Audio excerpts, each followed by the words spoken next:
chamfer. Okey, untuk fillet and chamfer, buat satu rectangle. Okey, klik sini, tolak ke sini. Okey, tekan D space 500 space 300 space. Okey, klik second object. Untuk buat ni, pergi dekat sini, tekan fillet. Okey, select first object. Tekan R space. Okey, masukkan amount 100 untuk radius 100. Okey, tekan space. Okey, klik second object.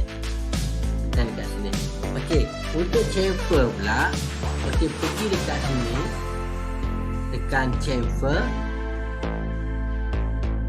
Okey, select first object atau first line.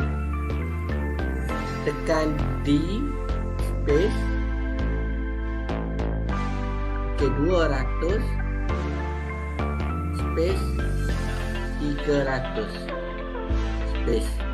Select second object. Nampak dia panjang 300 tu sini dia rapat ke bawah lah.